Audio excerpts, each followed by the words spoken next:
አንተ ድንቅ ነህ።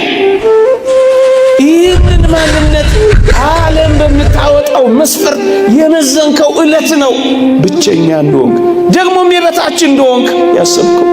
እግዚአብሔርን የሚያህል አፍቃሪ አምላክ እያለ የሚያፈቅረኝ አጣሁ ማለት ምንኛ ምስኪንነት ነው የሚሆን። የበታችን ብቸኝነትም ሲገባቸው አፍቃሪና ተንከባካቢ እንደሌላቸው ስለሚቆጥሩ ወገኖቼ የሚወደኝ ማንም የለም ብለው ራሳቸውን እንኳን እስከ ማጥፋት ይደርሳሉ። አየኸው፣ ዓለምን ተዋውቆታል። ፈተናን ድካምን ስላወቀ ሊራራልህ የሚችለው አምላክ አንተ የኔ ነህ ይልሃል። በአንድ እጅ ጣት የማይቆጠሩ ሰዎች ትኩረት ስለነፈጉ ለምንድን ነው አንተ ለራስህ ትኩረት የምትነፍገው? ጥቂቶች ስላላጨበጨቡልህ አንተ ለምንድን ነው ስታለቅስ የምትኖረው? የብቸኝነትም የበታችነትም እንዳይሰማ እናንተ ኦርቶዶክሳውያን ወጣቶች ሆይ በዘላለም ፍቅር ወድጄሻለሁ የሚለው ባለ ጸጋው እግዚአብሔር ነው ሰጥቶ ማያልቅበት። ይሄን ፍቅር ታውቁት ነው ወገኖቼ። የዚህ ዓለም ፍቅር እኮ አጣው ብለው ምናልባት እጮኛ ስላላፈቀራቸው፣ ምናልባት ባል ስለከዳቸው፣ ኑሮ ሁሉ የከዳቸው የመሰላቸው ብዙዎች ራሳቸውን ባሳዛኝ ሕይወት ውስጥ ከተዋል። የተወደዳችሁ ኦርቶዶክሳውያን እኛን በዘላለም ፍቅር ወድጄሃለሁ የሚለው ግን መለወጥ የሌለበት ፍቅር። በስመ አብ ወወልድ ወመንፈስ ቅዱስ አሃዱ አምላክ አሜን። ክቡራን አበው ካህናት፣ መምህራነ ወንጌል፣ የተወደዳችሁ የእግዚአብሔር ቤተሰቦች፣ የእመቤታችን የቅድስት ድንግል ማርያም የአስራት ልጆች፣ የቅዱሳን ወዳጆች እንደምን ሰነበታችሁ? አሜን። በቸርነቱ የጠበቀን በአጸደ መቅደሱ የሰበሰበን ስሙን እንድንጠራ ቃሉን እንድንሰማ ይረዳን የአባቶቻችን አምላክ የእኛም አምላክ ልዑል እግዚአብሔር ዘላለማዊ ስሙ የተመሰገነ ይሁን። ለቀደምት አበው ለነቢያት፣ ለቅዱሳን ሐዋርያት፣ ለሐዋርያውያን አበው፣ ለሊቃውንት የገለጸውን ጥበብና ምስጢር ለሁላችንም ይግለጽልን። ከዚህች ዕለት ከጻድቁ አባታችን ከአቡነ ሀብተ ማርያም ከሌሎቹም ቅዱሳን ይልቁንም ከእመቤታችን ከቅድስት ድንግል ማርያም በረከት ረድኤት ለሁላችንም ያሳትፈን። አሜን። ሰምተን ለመጠቀም እግዚአብሔር ይርዳን።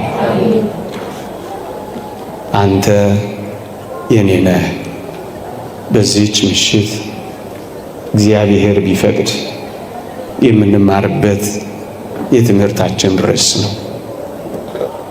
ትንቢተ ኢሳይያስ ምዕራፍ 43 ቁጥር 1 ተቤዥቼሃለሁና አትፍራ፣ በስምህም ጠርቼሃለሁ፣ አንተ የኔ ነህ። የእግዚአብሔር ድምፅ ነው። የእግዚአብሔር ጥሪ ነው። የእግዚአብሔር ቃል ነው። ብዙ ጊዜ በዚህ ዘመን ወጣቶች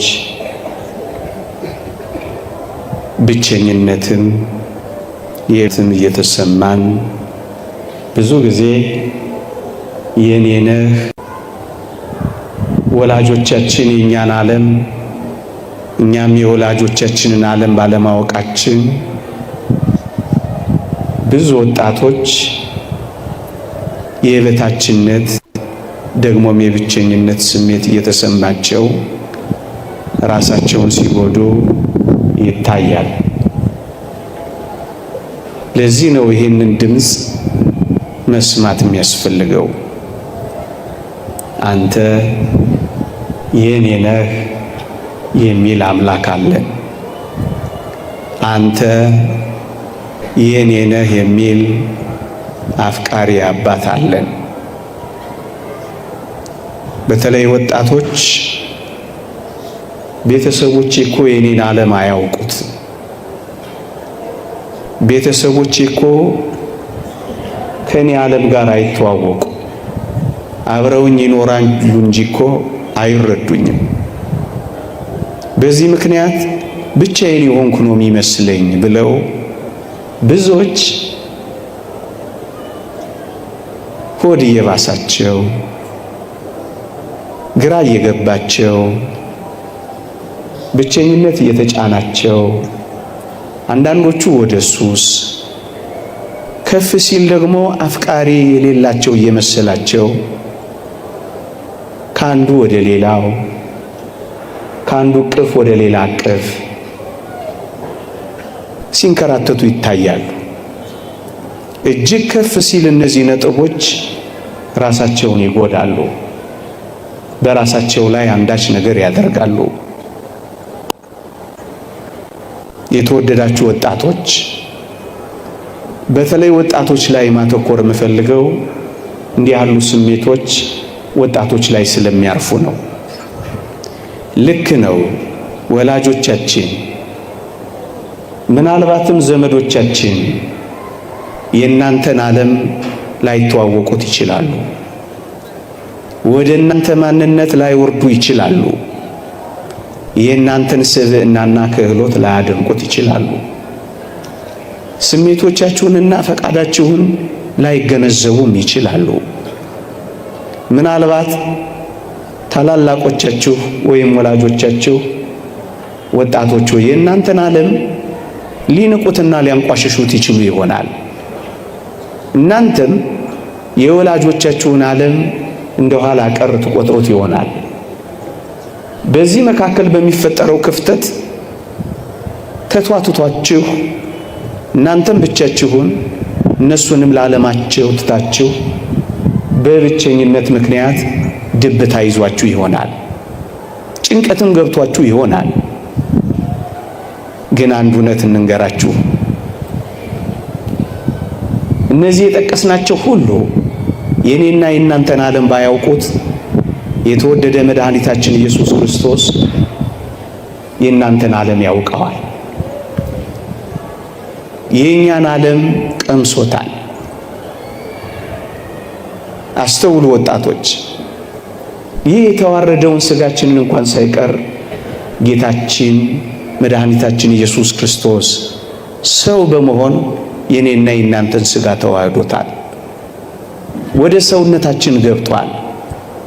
የኔና የእናንተን ሥጋና ደም ተካፍሏል። የኔና የእናንተን ዓለም ያውቀዋል።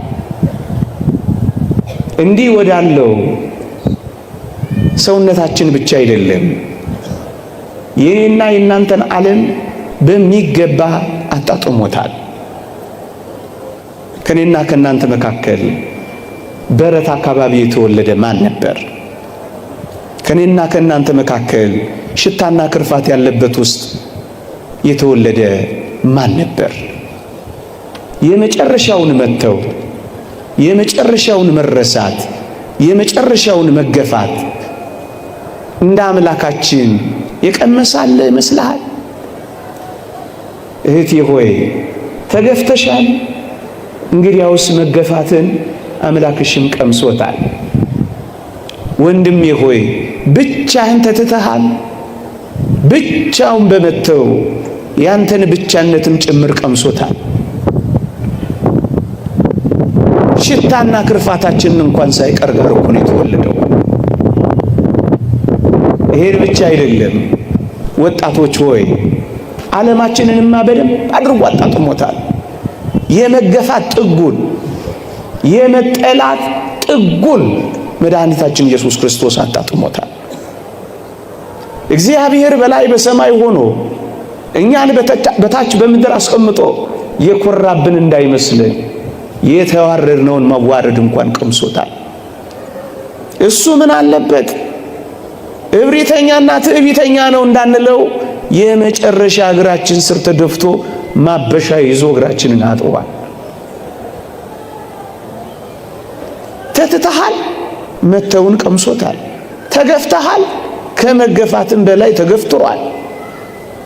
ድሃ ሆኗል፣ የመጨረሻውን ድህነት አጣጥሟል። ዓለማችንንማ በደንብ በሚገባ አጣጥሞታል። እንዴ መቃብራችንን እንኳን ሳይቀር እኮ ቀምሶታል። የመጨረሻው አፈር አይደል? ድንጋያችንን እንኳን ተንተርሶታል። ሞትህን እንኳን ቀምሶታል። ዓለማችንንማ በደንብ በሚገባ ያውቀዋል፣ አጣጥሞታል። ወገኖቼ እግር በእግር ሲኦል እንኳን ሳይቀር ተከትሎሃል። ታዲያ ምንድነው? ልክ ነው። አንዳንዶች ዓለማችንን ላይ ይረዱት፣ አንዳንዶች ስሜታችንና ፈቃዳችንን ዝንባሌያችንን ዋጋ ላይ ሰጡት ይችላሉ። ግን እንዳትረሱ ወጣቶች፣ ስሜታችንንም ፈቃዳችንንም ዝንባሌያችንንም ዓለማችንንም እንኳን የሚያውቀው እግዚአብሔር ነው። በስም ጠርቼሃለሁ አንተ የኔ ነህ የሚልህ። አንዳንዶች ስሜቴን፣ ፈቃዴን፣ ዝንባሌን፣ ድካሜን ሊረዱልኝ እኮ አልቻሉም አካባቢ ላይ ያሉ ሰዎች ብለው ሆድ ይብሳቸዋል። በዚህ ምክንያት ሱሰኞች ይሆናሉ። በዚህ ምክንያት ቁማርተኞች ይሆናሉ። በዚህ ምክንያት ቤታቸውን ይዘጋሉ። በዚህ ምክንያት ራሳቸውን እንኳን ሳይቀር ያጠፋሉ። ወገኖቼ ግን አንድ ነገር እንንገራችሁ፣ ስሜታችንን፣ ፈቃዳችንን፣ ዝንባሌያችንን እንኳን ብቻ አይደለም፣ ፈተናህን ብቻ አይደለም። የተወደዳችሁ ኦርቶዶክሳውያን እንዲህ የሚል የእግዚአብሔር ቃል አለ፣ ከኃጢአት በቀር በነገር ሁሉ እንደኛ ስለተፈተነ ሊራራልን የሚችል ሊቀ ካህናት አለ ይላል ዕብራውያን ምዕራፍ 4 ላይ። ልድገመው፣ በነገር ሁሉ እንደኛ ስለተፈተነ ይላል። ጎበዝ፣ እኔና እናንተ ከተፈተነው በላይ ስለተፈተነ ስንፈተን ዝም አይለንም፣ ይራራልናል። ስንተው መተውን ስለቀመሰ ያውቀናል። ከኃጢአት በቀር በነገር ሁሉ ከዛስ ይራራልናል። አያችሁ፣ ድካምህን ያውቀዋል። ደክሟላ፣ ተፈትኗላ። ይሄንን ስለቀመሰ ይራራልናል። ባወጣ ያውጣው፣ እንደገባ ይውጣ፣ የራሱ ጉዳይ ሊሉ ይችሉ ይሆናል አካባቢዎች። ግን እንዳትረሳ ይራራልናል። አንዳንድ ወጣቶች በዚህ ምክንያት ብቸኛ ይሆናሉ። እንደሱ እንዳይሆን ነው የሚራራልን። ፈተናችንን እንኳን ሳይቀር መከራንም እንኳን ሳይቀር ሰው በመሆኑ በመቅመሱ ምክንያት የመራራቱ ምክንያት ሆኖልናል። እሱ ነው የኔ ነህ የሚልህ። ክህሎቶቼን፣ ተሰጦቼን፣ ማንነቴን የሚያሞግሰኝ የሚያደንቅልኝ ማንም የለም ብለው ብዙ ወጣቶች መኖር ያቆሙ ሰዎች አሉ። ተፈላጊ ያጣነ፣ ፈላጊ የሌለኝ፣ የማንንም ትኩረት ማልስብ ምስኪን ነኝ ብለው ጭርምት ኩርምት ብለው የሚኖሩ ምናልባት ብዙ ወጣቶች ሊኖሩ ይችላሉ። ራሳቸውን በዓለም መመዘኛ ይመዝኑና በዓለም በምትመዝነው መመዘኛ ራሳቸውን ያረከሱ ማለት ዋጋ ያሳጡ። በዚህ ምክንያት ምን ሆነዋል? አንገታቸውን ቀብረዋል። እኛ ግን አንድ ነገር እናስታውሳችሁ ወጣቶች፣ ወይ እስኪ ልጠይቃችሁ፣ እግዚአብሔር እንደ ሰው ያከበረው፣ እግዚአብሔር እንደ ሰው የፈጠረው አለ? እስኪ ንገሩኝ። እግዚአብሔር በእጆቹ የሰራው እኔን፣ አንተን፣ አንቺንም አይደለም? እግዚአብሔር ለመላእክት እንደዚህ አድርጓልን? በአፉ ውስጥ ትንፋስ ለመላእክት እፍ ብሏልን? እንደኔና እንደና አይነት ድንቅ ፍጥረት በምድር ላይ ታይቶ ይታወቃልን? ታስበው ዘንድ ሰው ምንድን ነው? ሰው ምንድን ነው? ትሞትለት ዘንድ ሰው ምንድን ነው? ከሰማይ ትወርድለት ዘንድ፣ በቤተልሔም ትወለድለት ዘንድ፣ እርቃንህን ትሆንለት ዘንድ፣ ችንካር ታጠልቅለት ዘንድ ሰው ምንድን ነው? እግዚአብሔርን ከዙፋኑ የሳበ ከሰው በቀር ማን አለ? እንዴ በእጆቹ አፈር ዘግኖ ብቻ አይደለም፣ በእጆቹ ትንካር ተክሎ የትንካር ቀለበት አጥልቆ የፈጠረው እንዳንተ ያለ ማን ነው? ስንፈጠር መላእክት ይፈጠር ብለው መላእክት ሁሉ ለማየት የናፈቁት አንተ እኮ ልዩ ፍጥረት ነህ። ግሩምና ድንቅ ሆኜ ተፈጥሬያለሁ ያለውን ዝማሬ አታውቀውም? አልሰማህም? አንተ ልትድን ስትል እኮ ነው መላእክት መጥተው የዘመሩልህ። የሰማይ ሰራዊት ላንተ የዘመሩልህ፣ ስትፈጠር ያጨበጨቡልህ። እንዳንተ አይነት ውብ፣ እንዳንተ አይነት ልዩ የት አለ መሰለህ? ለምንድን ነው ራስህን የምታራክሰው? በዓለም መመዘኛ ውብ አልሆንክም ብለው ኤክስ ሲያደርጉብህ አሁን ብለህ ለምንድን ነው አንገትህን ዘለስ የምታደርገው? ክህሎቶችን፣ ተሰጦችን፣ ማንነትን፣ ውበትን እንደ እግዚአብሔር ያከበረ አንተም የእግዚአብሔርን ቃል እንዲያውም እንደ ሰው እግዚአብሔርን የናቀው የለም። ደግሞስ በምድር ላይ ለሰው እንደ እግዚአብሔር ያከበረው የለም።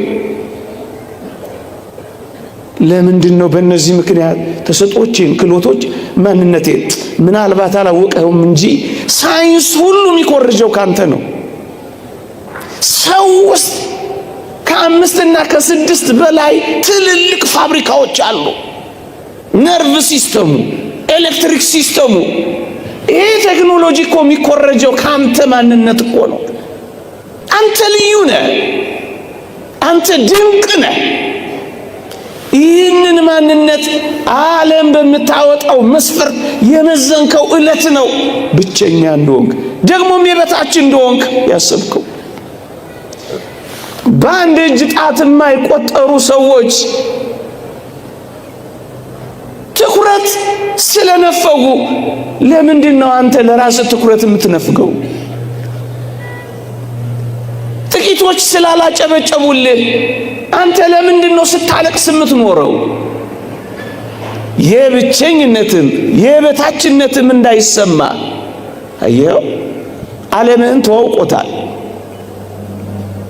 ፈተናህን ድካምህን ስላወቀ ሊራራልህ የሚችለው አምላክ አንተ የኔ ነህ ይልሃል። ደግሞም ክህሎቶችን፣ ጸጋዎችን ማን ተናግሮት ይጨርሰዋል ከባለቤቱ በቀር? አንዳንዶች የበታችም ብቸኝነትም ሲገባቸው አፍቃሪና ተንከባካቢ እንደሌላቸው ስለሚቆጥሩ ወገኖቼ የሚወደኝ ማንም የለም ብለው ራሳቸውን እንኳን እስከ ማጥፋት ይደርሳሉ። ሰሞኑን አንድ ሕፃን ልጅ ሰምቻለሁ። እማዬ አትወደኝም ብሎ ጽፎ ራሱን ያጠፋለች። እውነት ነው። ወጣቶች ሆይ መወደድን፣ መፈለግን፣ መፈቀርን እንደምትፈልጉ ይታወቃል። ግን አንድ ቃል እናስታውሳችሁ። የእግዚአብሔር ቃል እንዲህ ይላል፣ በዘላለም ፍቅር ወድጄሻለሁ ይላል። ይህ የሚለው እግዚአብሔር ነው። እግዚአብሔርን የሚያህል አፍቃሪ አምላክ እያለ የሚያፈቅረኝ አጣሁ ማለት ምንኛ ምስኪንነት ነው የሚሆነው? እንዴ ቢሰጡ የሚያልቅባቸው፣ ሞልቶ የሚጎልባቸው፣ ፊታቸው አብርቶ የሚወይብባቸው የዚህ ዓለም ጥቂት ሰዎች ፍቅር ነፈጉኝ ብሎ ሰው ለራሱ ክብርና ፍቅር እንዴት ይነፍጋል? እናንተ ኦርቶዶክሳውያን ወጣቶች ሆይ በዘላለም ፍቅር ወድጄሻለሁ የሚለው ባለ ጸጋው እግዚአብሔር ነው፣ ሰጥቶ ማያልቅበት። ይሄን ፍቅር ታውቁት ይሆን ወገኖቼ? የዚህ ዓለም ፍቅር እኮ አጣሁ ብለው ምናልባት እጮኛ ስላላፈቀራቸው፣ ምናልባት ባል ስለከዳቸው፣ ኑሮ ሁሉ የከዳቸው የመሰላቸው ብዙዎች ራሳቸውን ባሳዛኝ ሕይወት ውስጥ ከተዋል። አንዳንዶች መጠጥ ቤት ውስጥ ከሚጠረግ የቢራ ጠርሙስ መክደኛ ጋር አብረው የሚጠረጉ ሆነዋል። አንዳንዶቹ ጉበታቸውን እንኳን እስኪያፈርሱ ድረስ በመጠጥ ውስጥ ኖረዋል። አንዳንዶቹ ሕይወት ጨልማባቸዋለች። የተወደዳችሁ ኦርቶዶክሳውያን እኛን በዘላለም ፍቅር ወድጄሃለሁ የሚለው ግን መለወጥ የሌለበት ፍቅር። እኛ እኮ ያጣነው የሚለወጥ ፍቅር ነው። ወረተኛ ፍቅር አጣው ብለን እኮ ነው በራሳችን ላይ አንዳች ነገር ማድረግ የጀመርነው። ጠዋት አፍቅሮ ማታ ለሚጠላ፣ ስቆ ለሚነክስ፣ አብርቶ ለሚጠፋ፣ ወዶ ለሚጠላ፣ ፊት ሰጥቶ ኋላ ጀርባ ለሚሰጥ በጣም ጥቂት ፍቅር ያለው ስናጣ ራሳችን እስከ ማጣት ይመረናል። ወረት የሌለበት አፍቃሪ። ይልቁንም ምንኛ በደለኞች ብንሆን እንኳን የሚያፈቅረን እግዚአብሔር በዘላለም ፍቅር ወድጄሻለሁ የሚለውን ትሰማላችሁ። የመፈቀርን ስሜት በሌሎች ዘንድ የመፈለግን ስሜት ብቻ ሲያጡ ሁሉንም ነገር የሚያጡ ምስኪን ወጣቶች ብዙ ናቸው። ከአንዱ ፍቅር ወደ ሌላ ፍቅር ህልውናቸውን ለማረጋገጥ መወደዳቸውን ለማረጋገጥ ሲሉ አንድ የማይበቃቸው ግን እንደወጡ የሚቀሩ ወጣቶች ብዙ ናቸው። ያንንም ለማየት ሲንገላቱ ሳይመለሱ የሚቀሩ ፍቅር አይደለም ጥላቻ እንኳን ያልበቃቸው ብዙ ወጣቶች አሉ። ለዚህ ነው ይሄንን ድምፅ መስማት የሚያስፈልገው። በዘላለም ፍቅር ወድጄሻለሁ። ወረት የሌለበት አፍቃሪ። ይልቁንም በደለኛና ኃጢአተኛ ስንሆን የበለጠም ይወደን የበለጠም ያፈቅረን። ሀባሃለወጥ ብዝህት ኃጢአት በየተበዘ ጸጋ እግዚአብሔር በደል በበዛችበት በዛ ፍቅሩ የምትበዛልን እኛ። አያችሁ፣ ጀርባ የማይሰጥ ፊት የማያጠቁር ግንባር የማይቋጠር ሻካራ ቃል የማይነጋገር እናንተ ወጣቶች ሆይ እንኳን የኔና የናንተ ጥቂት ቀርቶ የዓለሙ ሁሉ ኃጢአት ፍቅሩን ያለወጠበት አምላክ እንዳልሆነ ረሳችሁት? እሱ ነው በዘላለም ፍቅር ወድጄሻለሁ የሚለው። መለወጥ የሌለበት ያውነት፣ ማጣት የሌለበት ባለጠግነት፣ ደግሞስ አድሎ የሌለበት ፍቅር እንዴት ይደንቃል! እኔ በጣም የሚያስደንቀኝ በመንኮራኩር የተፈጩትንም የሆነ ስንዴ አስፈጭተው መስዋዕት ያቀረቡትንም ሁለቱንም እኩል የሚያፈቅር ፍቅር፣ ላባቸውንም ያንጠፈጠፉትን ደማቸውንም ያፈሰሱትን እኩል የሚያፈቅር ፍቅር እንዴት ይደንቃል እንዴ! ሜዳ ላይ የተጎተቱንም ደግሞስ እንዴ ምንጣፍ የጎተቱ እኩል የሚያፈቅር እሱ ነው አፈቅርሃለሁ የሚለው። ይሄንን ድምፅ ይሰሙት ይሆን ወጣቶች? እኛን በማፍቀር የሚኖር አምላክ እያለ ለምን ራሳችንን በመጥላት እንኖራለን? ወጣቶች፣ ስላንተ ፍቅር የተሰቀለልህ አምላክ እያለ ለምንድን ነው አንተ የምትሰቀለው? የሞተልሽ አምላክ እያለ ምን በወጣሽ ራስሽን የምትገይው? መራራ ሐሞት የተጎነጨ አምላክ እያለ መርዝ መጠጣት ይገባል? ወጣትነቱን ለኛ የሰጠ አምላክ እያለ ወጣትነታችንን ለዲያብሎስ መገበር ይገባል? እናንተ ወጣቶች ወይ ደግሞ ብዙዎቻችን ደግሞ ሁላችንም ተስማምተን ሽፍታ እንጠላ የለ፣ አጋች እንጸየፍ የለ። የተወደዳችሁ ወገኖቼ ብቸኝነትን የበታችነትን አፍቃሪ በማጣትን ሱሰኛ ሆነው ቁማርተኛ ሆነው ራሳቸውን በተለያየ ምክንያት ጎድተው ደግሞ ማጥፍተው የሚኖሩ ሰዎች በራሳቸው ላይ የሚሸፍቱ እንጂ ሌላ ምን ይሆናሉ? ሽፍታ ከጠላችሁ ሰው በራሱ ላይ እንዴት ይሸፍታል? አጋሽ ከጠላችሁ ሰው ራሱን በእንደነዚህ አይነት አጥፊ ነገሮች እንዴት ያግታል? እንዴ ጌታችን ዲያብሎስን ከሚያህል አውሬ ካዳነን በኋላ ራሱን በተለያዩ ነገሮች የሚያደክምና የሚያጠፋ ሰው በራሱ ላይ የሚነሳሳ ጨካኝ አውሬ መሆኑ አይደል? አንበሳ ራሱን ሲበላ አይታችሁ ታውቃላችሁ? በመጠጥ እኮ ራሳችንን በላ ነው እንዴ። በሱስ እኮ ራሳችንን በላ ነው። በማደንዘዣዎች እኮ ራሳችንን በላ ነው። በመርዝ እኮ ራሳችንን በላ ነው። ራሱን በልቶ የማያውቅ እንስሳ እያለ ራሱን የሚበላ ሰው ሲገኝ አሳዝን። እባብ ራሱን ሲነድፍ ሰምተን አናውቅ። ሰው ግን ራሱን መንደፍ ጀመረ በዚህ ዘመን። እባብ ራሱን ያድሳል እንጂ እንደተማርነው ራሱን አያፈርስም። ሰው ግን ራሱን ማፍረስ ጀመረ። የተወደዳችሁ ወጣቶች አንድ ጥያቄ ልጠይቃችሁ።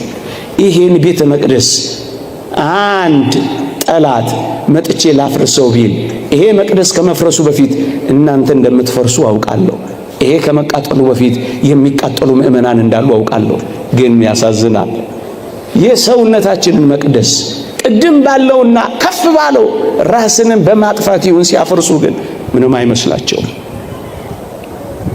እኛ እኮ የኛ አይደለንም። አንተ ያንተ፣ አንቺም ያንቺ፣ እኔም የኔ፣ እርሶም የእርሶ አይደሉም። አደራ የተሰጠን ብቻ ነው። እኔ ለኔ አደራ የተሰጠው ነኝ፣ እኔ አይደለሁም። የበታችነትን፣ ብቻነትን፣ አፍቃሪ ማጣትን፣ ተንከባካቢ ማጣትን ጭርምት ኩርምት የሚያደርጋቸው ብዙ ወጣቶች መጨረሻ ላይ የሚሉት ምን እንደሆነ ታውቃላችሁ? ዋጋ ቢስ ነኝ ብለው ዋጋ እንደሌላቸው ይቆጥራሉ። ዋጋቸውን አራክሰው መሬት ይፈጠፍጣሉ። ይህ ዓለም በሚያወጣላቸው ዋጋ ራሳቸውን መመዘን ይጀምራሉ። በዚህ ዓለም ሂሳብ ሲተሳሰቡ ጊዜ ራሳቸውን ዘጭ ያረጋሉ፣ ያረክሳሉ። ለዚህ ዓለም የማልመዝን ከሆንኩ ዋጋ ቢስ ነኝ ብለው ራሳቸውን ደረጃዎችና መዳቢዎች አድርገው ያስቀምጣሉ። ዋጋ ቢስማ አይደለም። ዋጋችንን በትክክል መነጋገርማ ይገባል ወገኖቼ። እንዴ አንተ ወጣት ወይ ዋጋህን ማወቅ ከፈለክ አንገት ላይ አንጠልጥለዋል፣ ደሞም ተነቅሰዋል፣ ወይም ተጠልፈሸዋል ልብስሽ ላይ። የክርስቲያኖች ዋጋ ቀራንዮ ብቻ ነው። የክርስቲያን ዋጋ የክርስቶስ ደም ነው የተገዛንበት። ታዲያ ይሄንን ዋጋ ይወጣብህ በሞቴ ልንገርህ፣ ዓለም እንኳን ቢሸጥ አንተን አያወጣ፣ አንተን አያወጣ። ዋጋችንን ማንወቀው የሚፎካከረው፣ የሚከራከረው፣ የሚደራደረው፣ የሚወዳደረው የሌለው ዋጋ ገዝቶ ሳለ አንተ በጣም ውድ ነህ። እንኳን በዓለም ውስጥ ያለው ዓለሙ ሁሉ ቢሸጥ አንተን አያወጣም ነው የምንልህ። ለመሸንገል እንዳይመስልህ አፈቀላጤ ሆኜ ነገር ስለተሳካልኝ አገባብቼ በመናገር እንጀትህን ልበላ ወላ አስብሳ አይደለም። ከምናገረው በላይ ነው ይሄ እውነት። የምንነግራችሁ ያንሳል፣ እንደውም አይደራረስም። ውድ ነህ አንተ። ዋጋህን አትፈጥፍጠው። ይህን ቢል ጌትስ ሀብት ቢሰበሰብ አንተን አያወጣም። አንተ ግን ለዚህ ተንበርካኪ ሆንክ። ዋጋ ውድ ነው። የእግዚአብሔር ቃል እንዲህ ይላል፣ የሙሴን ሕግ የናቀ 2 ወይም 3 ሰው ቢመሰክሩበት ያለ ርኅራኄ ይሞታል ይልና የክርስቶስን ደም የረገጠ ቅዱሱንም መንፈስ ያክፋፋ እንዴት የሚብስ ቅጣት የሚገባው ይመስላችኋል ይላል። የወጣብህን ዋጋ አታርክሰው። ዋጋ ቢስ ነኝ እንዴት ትላለህ? ዋጋህን ማወቀው። ዋጋ ውድ ነው። ከእንቁ ከኤመራልድ አሉ ከሚባሉት ምንም ዋጋ አንተን አይመዝንም። ምክንያቱም ሰማይ ነው ምድር የመጣው አምላክ ነው ዋጋ የከፈለልህ። መጀመሪያ ፈጠረ፣ ከዛ በደሙ ገዛ። በዋጋ ተገዝታችኋልና የራሳችሁ አይደላችሁም። ዋጋህን አየኸው? ዋጋ ወጥቶባል እንዴ? በዚህ ዓለም ላይ እኮ ዋጋ የወጣባቸው ነገሮች እኮ ናቸው በጣም ውድ። ብርቱ ዋጋ ከወጣቸው በጣም ይወደዳሉ። ብርቱ ዋጋ ስለወጣብህ በጣም ልትወደው ነው የሚገባው። በጣም እንዴት ራስህን ትጠለዋለህ? ውድ ነህ አንተ፣ በጣም ውድ ነህ። ይህንን ስላላወቅነው ነው ብዙ ጊዜ እየተቸገርን ያለነው ወገኖች። አንዳንድ ወጣቶች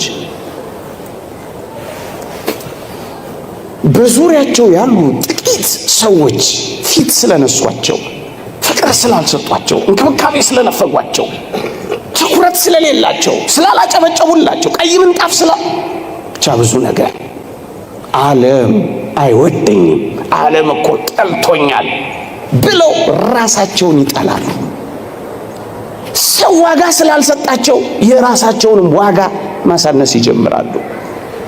የምር አንተ ወጣቶች እስኪ እንነጋገር እኮ የትኛው ዓለምን የጠላህ አንተ? በአንድ እጅ ጣት የማይሞላ ቁጥር ያለው ሰው ዓለምን ሁሉ ያጨልምብሃል። ዓለምን የምትመዝነው ምናልባት በጮኛ፣ ምናልባት በጓደኛ፣ ወይ ምናልባት በቤተሰብ ብቻ ነው አይደለም። ዓለም ይሄ አይደለም። ይሄማ በጣም ጥቂቱ ነው። እኔ ግን ሌላ ዓለም ላሳየ። ምን አይነት ዓለም? አንተን የሚወድ ሌላ ዓለም፣ ባንተ ላይ ትኩረቱን ያደረገ የሚናፍቅህ ሌላ ዓለም አለ። የተወደዳችሁ ኦርቶዶክሳውያን፣ ይሄ የሚታየው ዓለም ያጠቃላዩ ዓለም 20% አይሞላም ይላል አንድ ሊቅ። የማይታየውስ ዓለም 80% አይታየም። እየሰማችሁ ነው? በምታየው ጥቂት ነገር ቅስምህ አይሰበር። በምታየው ጥቂት አለማፍቀር ራስህን አታጥፋ፣ ሕይወትህንም አታጨልም። የማይታየኝ የሚፈልገኝና የሚወደኝ 80% ዓለም ያለኝ ነኝ እኔ። ምን የእግዚአብሔር ቃል በግልጽ ይናገራል። ወደ አእላፋት መላእክት ደርሳችኋል ይላል። አእላፋት መላእክት እኛን ይወዱናል። አእላፋት መላእክት እኛን ይናፍቁናል። አእላፋት መላእክት እኛን ይጠብቁናል። አብረናቸው እንድንዘምር፣ አብረናቸው እንድንኖር። እኛ አየህ የማይታየው ሌላ ዓለም የቱ? የመላእክት ዓለም ይሁን። የታላላቅ ወንድሞችህ ዓለም አለ። ማር ይስሐቅ እንደተናገረው ታላላቅ ወንድሞቻችን ናቸው። አንተ ያየኸው እኮ ጥቂት ዓለሙን ነው እና በሱ ትከፋለህ። ዓለም ጠልቶኛል ትላለህ። የወንድሞቻችን ከሳሽ ተጥሏል ተብሎ የተነገረው ወንድሞቻችን አሉ፣ ይወዱሃል። ይሄን ደግሞ ላሳየህ። በአንድ ኃጥእ ንስሐ መግባት በሰማይ ታላቅ ደስታ ይሆናል ይላል አይደል? አንተ ወደዚህ ስትመጣ የሚዘምር የወንድሞች ጉባኤ በሰማይ አለ። ታዲያ ለምንድን ነው ጥቂት ቁጥር እጅ እያየህ ተስፋ የምትቆርጠው፣ ራስን የምታጠፋው፣ ጭርምት ኩርምት የምትለው፣ ፊትን በማዲያት የምትጠብሰው፣ ጉበትህን ደግሞ በመጠጥ የምታፈርሰው፣ ደግሞም ገመድ አንጠልጥለህ የምትሞተው? ምን በወጣ ሌላ ስልንገራችሁ ናው ምኑ ዝርዝሬ እነዚህን 80%ቶች ልግለጽላችሁ። በገነት ያሉ አጸደ ነፍሳት፣ በብሔረ ሕያዋን ያሉ፣ በብሔረ ብፁዓን ያሉ፣ ከገጸ መሬት የተለዩ ግሁሳን፣ ደግሞ በገጸ መሬት ውስጥ ያሉ ስውራን። ኧረ ስንቱ 80% አለ ስላችሁ ማረጋገጥ ትችላላችሁ። ታዲያ የትኛው ዓለምን የጠላህ አንተ? ማን ሌላ ዓለም ይሄንን ዓለም በደንብ ላሳያችሁ። ንዑድ ክቡር የሚሆን ሐዋርያ ጳውሎስ በረከቱ ትደርብንና እንዲህ አለ፣ ክርስቶስ በእናንተ ውስጥ እስኪሳል ድረስ ዳግመኛ ስለ እናንተ ምጥ ይዞኛል ይላል። ምጥ የሚያዝ ወንድም አለ። ከፈለክ አንተን በመናፈቅ ምጥ የሚያዝ የሚጨነቅልኛ ይሄው ከአልዋሪቆን እስከ ደማስቆ ከተንከራተተው ከሐዋርያው በላይ ስላንተ የሚጨነቅ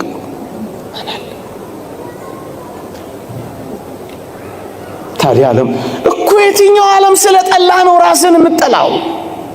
ዓለም አልወድ እኮ የትኛው ዓለም ስላልወደደ ነው። በቃ በዚህ በጥቂት ቁጥር ያውም ደግሞ ምስኪን በሚወርቅ በሚነሳ በሚበረታ በሚደክም በሚያገኝ በሚያጣ በሚቆም በሚወድቅ በዚህ ዓለም ነው ራስን የምትመዝነው። ሌላ ዓለም አለ። አንተ ሌላ ዓለም አለ፣ ሌላ ዓለም አለ። ቅዱስ አትናቴዎስን ዓለሙ እኮ አይወድህም አሉት ይባላል። ምን አለ ቅዱስ አትናቴዎስ በረከቱ ይደርብንና፣ ንገሯት ለዓለም እኔም አልወዳት። ምኗ ይወደዳል? እንደው ላጥላላባችሁ ፈልጌ እቤት ስትሄዱ መኖራችሁን እንድታቆሙ ሽቼ አይደለም፣ እንዳትመሰጡባት ግን ለማድረግ በጣም የምትወደድ አይደለችም። በጥርሶቿ ስቃል ስታበቃ በኋላ የምትነክስህ ምን ትወደዳለች? በሜካፖች ያበደች ምን ትፈቀራለች? የውሸት ጌጣጌጥ ይዛ የምታማልልህ ምን ያጣብቃል ከሷ ጋር? ለምን እንደሚሰማ ለምን እንደሚያምር ታውቃለህ? ተጣብቀህባታል። በቃ ለገንዘብና ለከንቱ ውዳሴ ከተጣበቅ ጥላቻዋን ፍቅሯም ያመሃል። ፍቅሯን ስታጣ ያመሃል፣ ጥላቻዋ ያሳብዳል። አትጣበቅባት። ትታመማል፣ በሐዘኖቿ ትሰበራለህ። አየህ፣ ከተጣበቅባት ነው እንደዚህ የምትሆነው። ምኗ ደስ ይሰኛል። በመኃልየ ሰሎሞን ላይ ያለችው ያችን ሙሽሪት አልሰማትም? ፀሐይ መልኬን አክስሎታልና አትዩኝ እያለች ነው የዘመረችው። ምን ትታያለች? እስኪ ዋት ምን ትታያለች? ምን ደስታ አላት?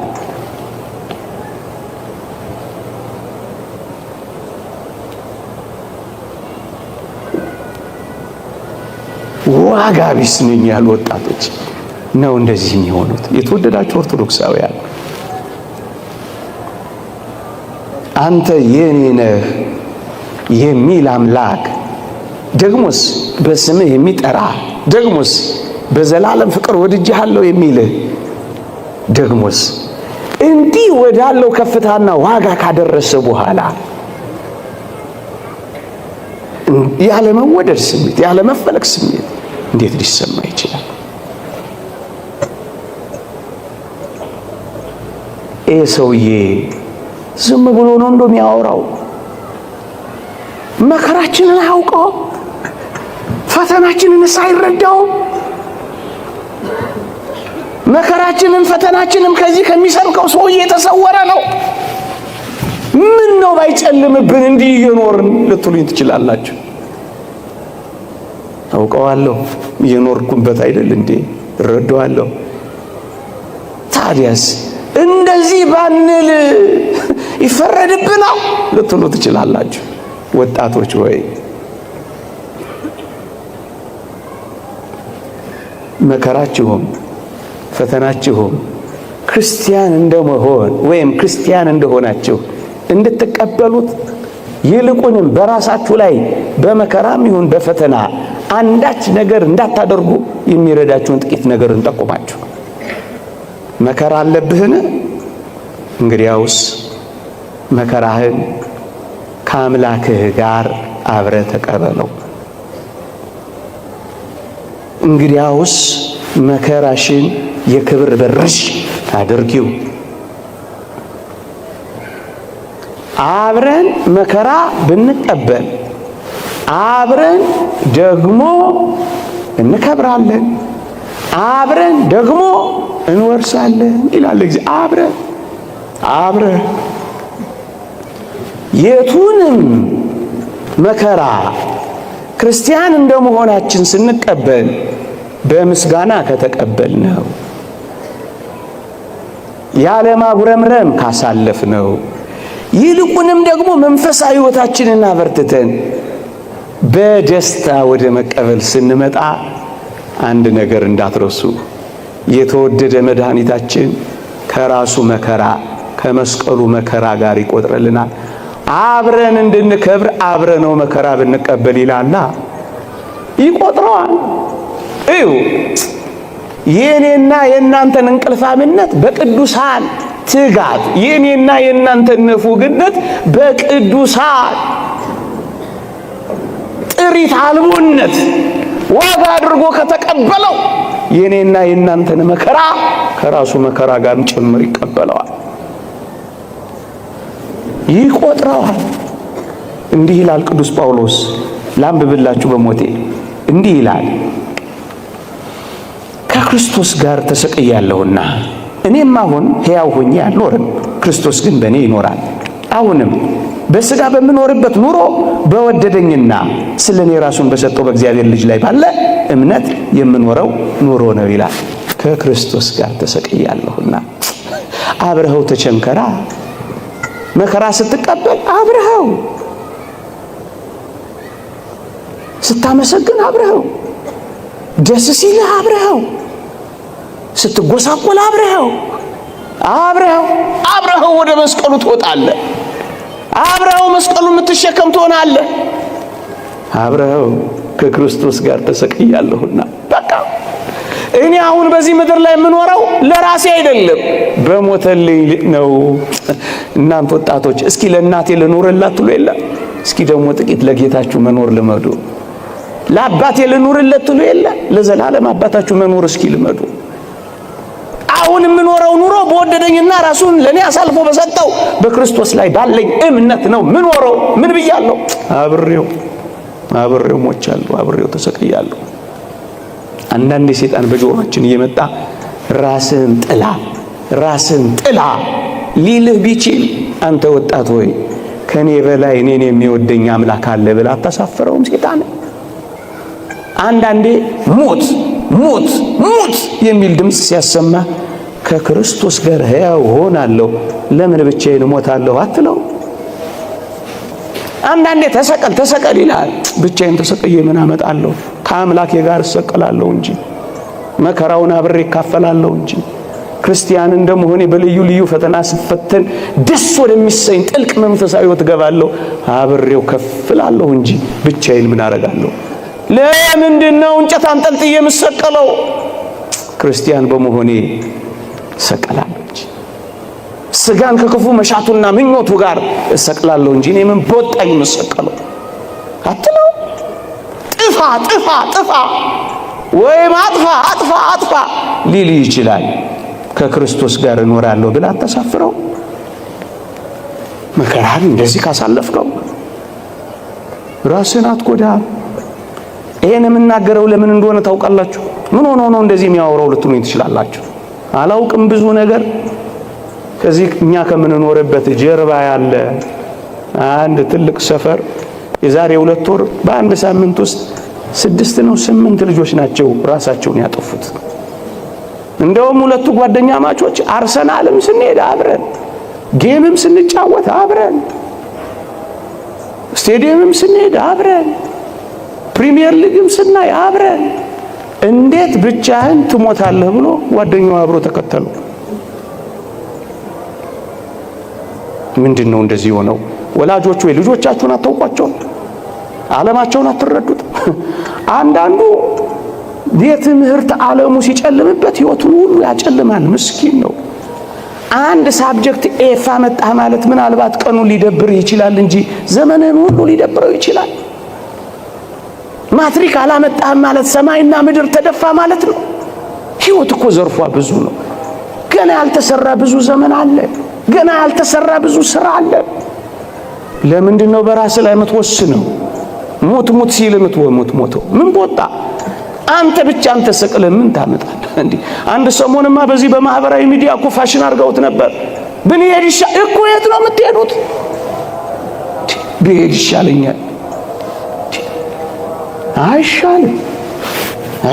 የሚሻለው እንደ ንዑድ ክቡር ጳውሎስ ከኖርክ እውነት ነው ይሻላል። ሃይማኖትህን ከጠበቅ፣ በተጋሎ ከኖርክ፣ ሩጫህን ከፈጸምክ፣ በጽድቅ ከተመላለስ፣ በትሩፋት ካሸበረቅ፣ ክርስቲያን ከሆንክ ሂድ። ምን ታደርጋለህ? ኑሮ ስለከበደኝ ግን ይሄዳል ይባላል እንዴ? የት ነው የምትሄጂው? እንዴ የዚህ መከራ እጥፍነቱ የማይቆጠር ሌላ መከራ ጋር ተረት መስሎ ነው ይሄ። ልቤድ ይሻለኛል። አትሂድ እንዴ! ይሄን ሁሉ ፈተና ስቀበል ምን ሆኖ ነው ይሄ ሰውዬ አሁንም እንደዚህ የምታወራው የምትል ከሆነ ስለ ፈተና ደግሞ ጥቂት ነገር ተናግሬ ያበቃል። መከራን እንዲያስተናግደው ብቻህን አትሰቀልበት። ምን ታረጋለህ? ማንን ትቤዣለህ? ማንን ታድናለህ? ፈተና ካልክ ግን ማክሲመስ የተባለ አንድ ሊቅ 3 ነገር ነግሮናል። እንዲህ ይላል፣ በሞቴ ስማኝ። ፈተና በአንዳንዶች ዘንድ ከቀደመ ኃጢአታቸው ሊያነጻቸው ይመጣል ይላል። ክርስቲያን ሆነ ፈተና የምትቀበል ከሆነ እሰይ፣ ኃጢአትህን ያነጻልሃል፣ በደልህን አጥርግርጎ ይወስድልሃል። ከቀደመው ኃጢአታቸው ሊያነጻ ይላካል። ሰሞኑን እዚህ ሎስ አንጀለስ ካሊፎርኒያ ይሄ ሰደድ እሳት ሰምታችሁ የለ? ቤቱ ከተቃጠለ ንብረቱ ከወደመው ሰው አንዱ ዘ ፓሽን ኦፍ ክራይስት የክርስቶስን የሕማማት ፊልም የሰራው ሜል ጊብሰን የሚባለው ፕሮዲውሰር አንዱ ነው። ተጠየቀ፣ ሰምቼዋለሁ ኢንተርቪው። ምን ተሰማ አሉት። ይሄ ለኔ መንጻት ነው፣ ኢትስ ፒውሪፊኬሽን ነበር ያለው። ጥርግ አድርጎ ሰድባው እንደማለት ነው። ኃጢአቴን የሚያነጻልኝ ከሆነ ፈተና ይሰይ፣ ለጽድቅ የሚያበቃኝ ከሆነ እሰይ። ከቀደመው ኃጢአት ሊያነጻኝ ይመጣል። በቃ ሁለተኛ ክርስቲያን ሆነ መከራን ከተቀበልክ በሌሎች ዘንድ ደግሞ ይላል ያላቸውን ፍጽምና የበለጠ ሊያሳምር ይመጣል ይላል። የበለጠ ውብ ሊያረገን፣ የበለጠ ሊሰነግለን፣ የበለጠ ሊያሳምርልን ይመጣል። ሶስተኛ በአንዳንዶች ዘንድ በሌሎች ዘንድ ደግሞ ይላል ሊመጣ ላለው ነገር እንዲዘጋጁ ለማድረግ ይመጣል ይላል። ሌላ መከራ ካለ ያሁኑ ፈተና እየሰራህ ነው። ምርጥ ሸክላ የሚሰራው በብዙ እሳቶች መካከል አልፎ፣ ቆንጆ ጠንካራ ዕቃ የሚወጣው ብዙ ተፈጭቶና ተቦክቶ ነው። እየሰራኝ ነው በል። ለምንድነው ራስን የምታፈርሰው? ለምንድነው ራስን የምትገለው? ለምንድነው ሱሰኛ የምትሆነው? ለምንድነው ቁማርተኛ የምትሆነው? ለምንድነው ጭርምት ኩርምት ብለህ ሕይወት እንደጨለመችብህ የምታስበው?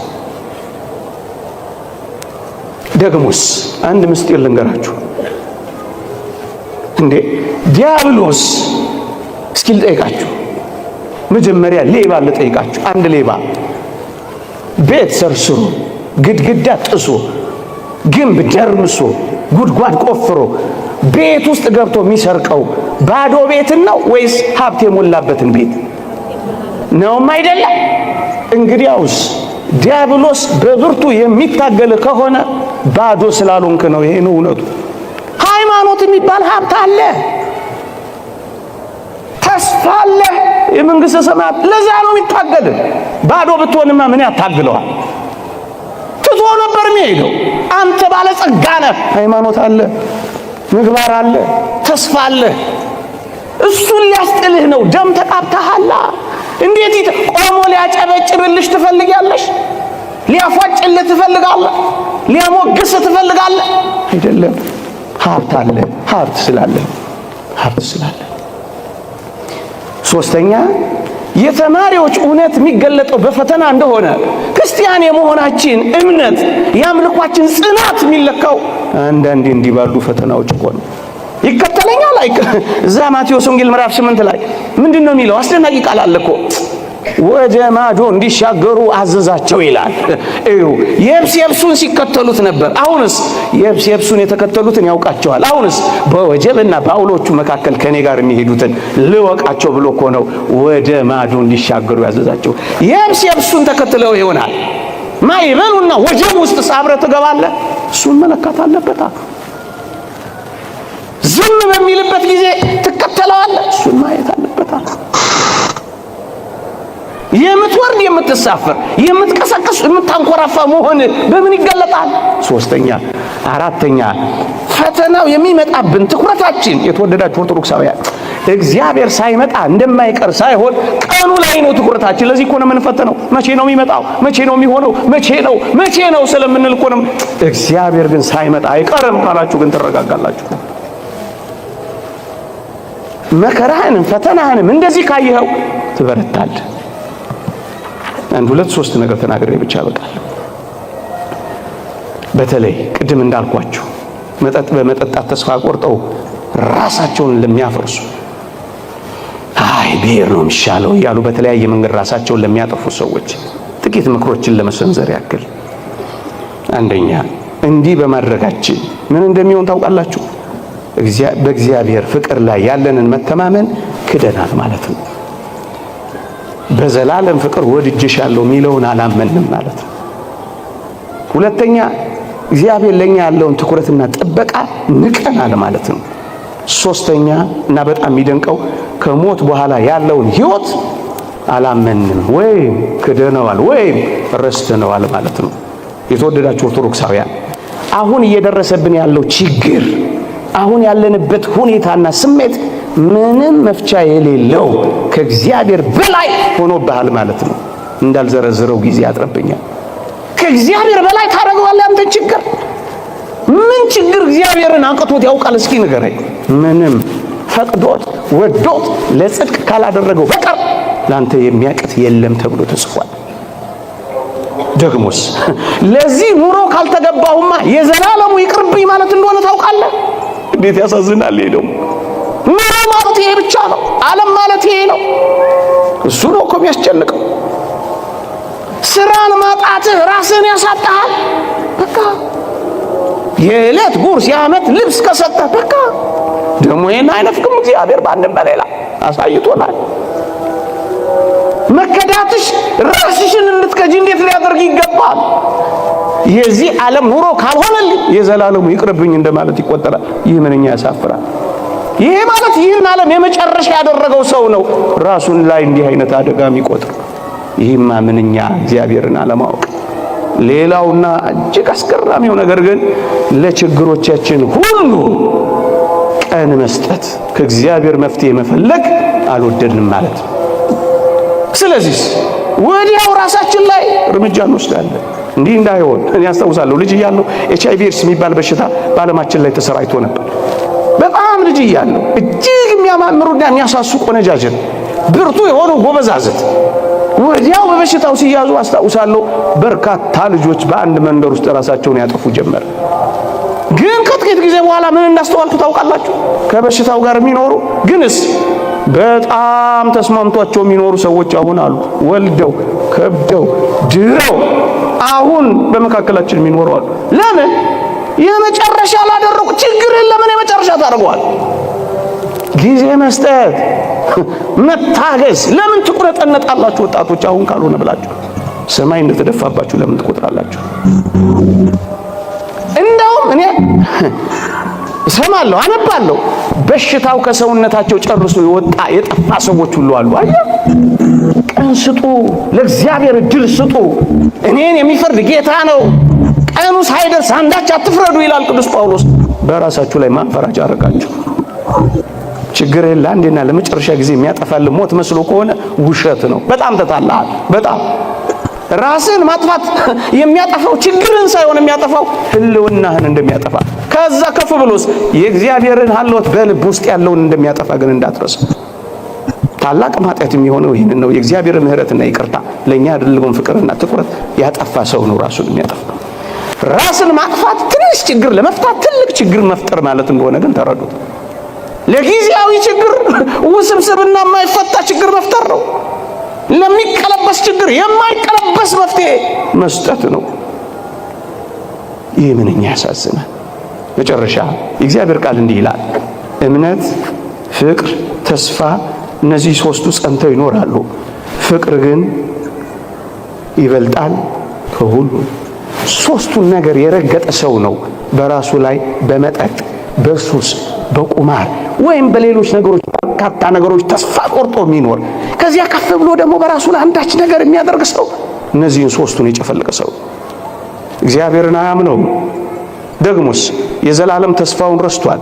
ደግሞስ ፍቅር የሚባል ነገር ትቷል። ከትላንት ላይ ታሪኩንና ትዝታውን ክዷል። ትላንት እንዳልተደረገለት በማይፀን ውስጥ ደም ሆኖ አጥንት ሰክቶ ምንም ባልነበረበት ዘመን ከእናቱ ጋር አገናኝቶ የመገበው የትላንቱን ታሪክ የረሳ ሰው ነው። አያሳዝን? ትላንትን አስታውስም፣ ነገን ደግሞ ተስፋ አያደርግም። እምነት፣ ተስፋ፣ ፍቅር ለሌለው ሰው ደግሞ ቤተ ክርስቲያን ጸሎት አታረግም፣ ዝማሬ አትዘምርም፣ ከበሮ አትመታ። ራስን ካጠፋ አንተ ብትኖር ንስሐ ትገባ ነበር። አንተ ከሌለህ ግን ለሌላው ኃጢአት ንስሐ ትገባለህ። መጨረሻ ላይ ለሰራው ራስን ማጥፋት ግን እንዴት ትዘምርልሃለች? እንደ ድል አድራጊ ታለቅስልሃለች እንጂ ከበሮ አትመታለን። ምክንያቱም እምነትን፣ ፍቅርን፣ ተስፋን ረግጠሃል። ግን አንድ ተስፋ አለ። በስም ጠርቼሃለሁ፣ አትፍራ፣ አንተ የኔ ነህ። ይቆየን።